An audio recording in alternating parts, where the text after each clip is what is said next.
Seorang penagih utang di Palembang dilukai oleh Aibtu FN, anggota Sabara Polres Lubuk Linggau. Agang-agang udah ngalang lagi badan. Ketumbur. Kejadian bermula saat korban bersama dua rekannya bertemu pelaku di area parkir salah satu mal di Palembang. Mereka kemudian berupaya mengambil paksa mobil korban yang menunggak cicilan sejak tahun 2022. Panik dan merasa terancam, pelaku pun menembakkan airsoft gun 1 kali ke arah kawanan penagih utang. Namun karena tembakan tidak mengenai sasaran, pelaku lalu mengeluarkan senjata tajam yang kemudian melukai korban. Di situ, samping mobil ini ditembaknya, Om. Ditembak? Iya, pakai shotgun. Pakai shotgun. Siapa yang nembak itu? Yang si pelaku. Enggak, Pak. Kan ditembak tuh pakai airsoft gun. Habis itu baru ditusuk begitu. Iya, pasti ditusuk. Aibtu FN, pelaku penganiayaan kini telah menyerahkan diri. Sementara penagih utang yang terluka akibat senjata tajam pelaku masih dirawat di rumah sakit. Penyidik kini tengah memproses kasus ini, namun pihak kepolisian menyayangkan cara penagihan utang yang dianggap tidak sesuai prosedur yang berlaku. Bentuk peringatan ya bagi perusahaan-perusahaan finansial yang kemudian berkaitan dengan pekerjaannya yang demikian, debt collector, untuk menjalankan pekerjaannya sesuai aturan hukum. Tidak kemudian melakukan hal-hal yang tadi Pak Dirjen sampaikan, arogan, kemudian dengan upaya paksa. Kini proses hukum terhadap Aibtu FN dan kawanan debt collector yang saling lapor masih dalam penyelidikan polisi dengan pemeriksaan saksi dan pengumpulan alat bukti. Tim Liputan Kompas TV. Lebih lengkap soal perkembangan kasus ini kita akan tanyakan langsung bersama dengan Direktur Reserse Kriminal Umum di Reskrimum Polda Sumatera Selatan. Sudah ada Kombes Anwar Rekso Wijoyo. Selamat pagi, Pak Anwar. Selamat pagi, Mbak. Ya, ini Pak Anwar, ini kan sempat membuat gempar juga ya, apalagi kemudian insiden ini terjadi di salah satu parkiran pusat perbelanjaan begitu ya Pak Anwar. Pak Anwar, kami terpaksa menyebut oknum polisi penganiaya penagih utang sudah menyerahkan diri dan statusnya sudah ditetapkan sebagai tersangka saat ini Pak Anwar? Ya, untuk status yang bersangkutan sendiri saat ini masih dalam proses pemeriksaan internal, Mbak. Jadi pada saat kemarin sekitar jam 9 yang bersangkutan dengan didampingi oleh personel dari Polres Lubuk Linggau itu menyerahkan diri dan diantar untuk ke tempat ruangan Bitpropam. Nah, kegiatan tersebut dilakukan untuk melengkapi terkait dengan penyelidikan internal kita, internal Polri tentunya. Nanti sambil berjalan tersebut kita juga akan membutuhkan keterangan, tapi sampai saat ini masih dilakukan pemeriksaan oleh Bitpropam terkait dengan masalah internal. Gitu, Mbak. Oke, jadi sampai saat ini belum ada penetapan tersangka terhadap Aibtu FN, masih sebatas pemeriksaan internal oleh Bitpropam ya. Pak Anwar, ini kan kalau kita lihat kan Aibtu FN ini sempat melarikan diri, buron begitu ya, sampai harus dikeluarkan kalau tidak salah daftar pencarian orang ya. Betul, sudah adakah keterangan dari Aibtu FN, apa alasan Aibtu FN ini kemudian melarikan diri? Iya, jadi dari keterangan dia bahwa setelah kejadian dia merasa panik, kemudian juga merasa melakukan suatu hal yang tidak dibenarkan, yaitu menembakkan airsoft gun, yang mana selanjutnya airsoft gun tersebut menurut keterangannya itu dibuang di aliran Sungai Musi. Nah, kemudian kami melakukan pencarian kepada yang bersangkutan dan secara persuasif kami sampaikan kepada pihak keluarga agar yang bersangkutan mau untuk menyerahkan diri, Mbak. Karena mengingat bersangkutan masih polisi aktif, sehingga masih juga perlu untuk dilindungi, diberikan hak-haknya ya oleh institusi Polri khususnya. Nah, syukur alhamdulillah upaya tersebut membuahkan hasil, yang bersangkutan menyampaikan kepada keluarganya untuk sampaikan ke pihak Polri bahwa dia mempunyai keinginan untuk menyerahkan diri secara baik-baik. Oke. Demikian, Mbak. Oke, jadi ada upaya persuasif begitu ya yang dilakukan oleh baik polisi dan juga keluarga dari Aibtu FN. Pak Anwar, ini kan kalau kita lihat tadi dari keterangan Bapak mengatakan Aibtu FN ini sempat membuang senjata airsoft gun-nya ke aliran Sungai Musi, dan pada saat insiden itu terjadi, kemudian kalau tidak salah juga menggunakan sajam. Tengah bertugaskah atau memang pada saat dalam keadaan di parkiran tersebut seorang polisi aktif itu bisa membawa airsoft gun begitu, senjata airsoft gun dan juga senjata tajam, apakah dibenarkan? Ya, kejadian tersebut terjadi pada hari Sabtu, pada hari libur, Mbak. Jadi kemungkinan yang bersangkutan memang mau ke mall, ya, mau berbelanja atau mau shopping. Nah, kemudian yang bersangkutan memiliki airsoft gun belum ada izinnya, Pak. Ini masih kami dalami lagi, apa airsoft gun itu terdaftar atau tidak. Nah, kemudian mengenai senjata tajam, betul senjatanya adalah senjata penikam. Kalau senjata penikam itu jenis belati, gitu, Mbak. Itu bukan senjata orang-orang yang untuk di kebun, yang untuk mungkin membabat tanaman atau rumput, bukan senjata penikam. Nah, itu tidak dibenarkan.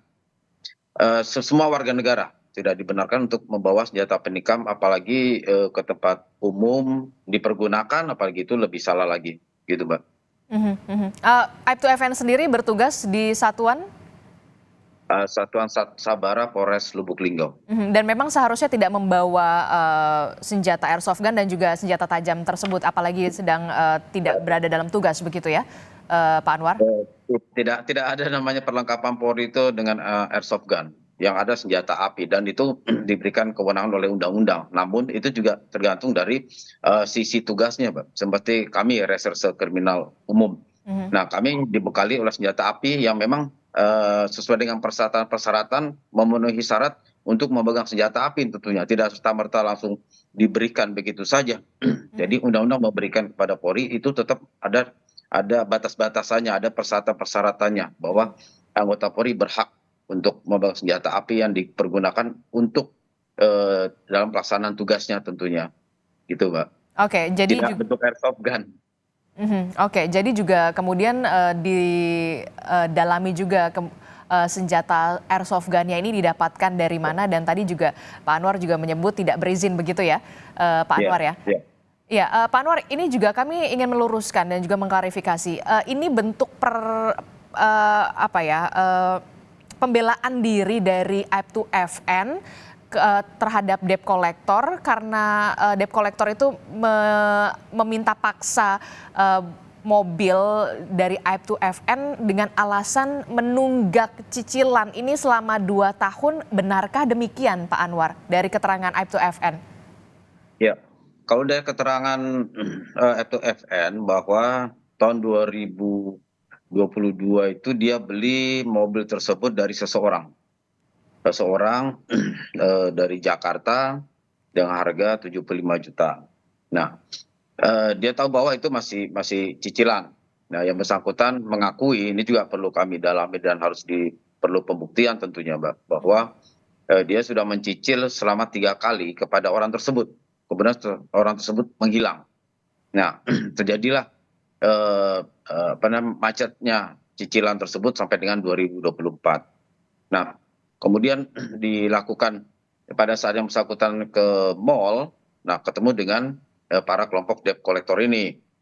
Nah, debt collector ini menurut keterangannya, memang kami masih dalami dari secara teknis dengan scientific investigation kami tentunya, bahwa diminta secara paksa yang dilakukan lebih dari 1 orang, kemungkinan hampir 10 orang, kami masih dalami lagi, Mbak. Nah, kemudian disitulah terjadi cekcok bahwa Aibtu FN juga bersikeras terhadap mobil tersebut, dan debt collector juga bersikeras. Sebetulnya debt collector tidak boleh dengan melakukan upaya paksa, gitu kan. Jadi harus menggunakan secara persuasif. Kalau memang tidak mau diserahkan secara baik-baik, itu bisa melakukan upaya eksekusi melalui pengadilan tentunya. Nah itu aturan sudah mengatur demikian di dalam MK nomor 2 tahun 2021 tersebut, bahwa itu harus melalui pengadilan. Nah ini tidak dilakukan oleh debt collector tersebut. Jadi dengan serta-merta ingin menarik sehingga terjadilah peristiwa yang cukup disayangkan tersebut. Ya kan, Mbak? Jadi ada upaya paksa kemudian untuk mengambil mobil dari tangan Aibtu FN, tapi dari debt collectornya sendiri apakah juga menggunakan senjata tajam atau seperti apa? Atau ada upaya pengancaman sehingga kemudian Aibtu FN ini harus mengeluarkan senjata airsoft gun-nya dan juga belatinya begitu? Ya, kalau untuk pengancaman dari debt collector sendiri kami masih lakukan pendalaman karena ada dari mereka yang terluka, Pak. Jadi masih rumah sakit, belum bisa kami minta keterangan. Nah saat ini kami masih mendalami melalui CCTV dan video-video yang beredar, termasuk juga dari debt collector sendiri kita akan mintakan keterangan. Nah tentunya ya kalau kita melihat bahwa peristiwa tersebut terjadi sehingga menimbulkan adanya tindak kekerasan, nah tentu ini ada dua pihak yang saling membenarkan dirinya sendiri dalam artian merasa benar sehingga terjadinya percekcokan dan dengan peristiwa adanya penembakan airsoft gun tersebut sehingga dengan termasuk juga melukai dengan senjata tajam. Demikian, Mbak. Oke, jadi tadi Anda sebutkan Pak Anwar ada 10 orang debt collector begitu ya, yang terkena senjata tajam dan juga airsoft gun ini atau korban dari pihak debt collectornya berapa orang dan kondisinya saat ini seperti apa, Pak Anwar? Ya, jadi dari peristiwa tersebut ada 2 orang yang ditembak dengan airsoft gun. Yang satu tidak kena, bernama saudara Robert. Yang kedua itu airsoft gun dia kena, tapi sabetan ataupun dari senjata tajam tersebut dengan nama saudara Dedi juga kena gitu, Mbak. Jadi yang ada satu yang saat ini masih dirawat, yang memang nanti kami menunggu situasi kesehatan yang bersangkutan untuk kita minta keterangan. Kalau tidak salah kami ingin juga meminta laporannya ini, jadi pihak Aibtu FN juga membuat laporan polisi, dari pihak debt collectornya juga membuat laporan polisi, benarkah demikian? Ya, benar. Dari pihak istrinya saudara Dedi yang terluka itu membuat laporan polisi. Kemudian untuk istrinya Aibtu FN juga membuat laporan polisi terkait dengan penganiayaannya. Ada rencana dipertemukan antara pihak debt collector dan juga Aibtu FN untuk penyelidikan selanjutnya? Saat ini belum, karena kami harus mendalami dulu untuk 2 laporan polisi tersebut. Nah kalau misalkan dari mereka memang menginginkan ada mediasi ataupun ada itu di luar konteks kami dalam proses penyidikan kami tentunya, Mbak. Itu silakan saja. Tapi sampai sini kami tidak ada keberkenan untuk mempertemukan kedua ini, tapi kami harus melakukan secara proporsional dulu bahwa bagaimana duduk perkara dari laporan polisi terhadap debt collector tersebut, kemudian yang dilakukan laporan polisi yang dilakukan terhadap Aibtu FN itu sendiri. Oke, baik. Terima kasih Direktur Reserse Kriminal Umum di Reskrimum Polda Sumatera Selatan, Kombes Anwar Rekso Wijoyo telah bergabung bersama kami. Terima kasih Pak Anwar untuk informasi dan juga waktunya di Sapa Indonesia Pagi. Selamat pagi. Assalamualaikum. Baik, Terima kasih, Mbak.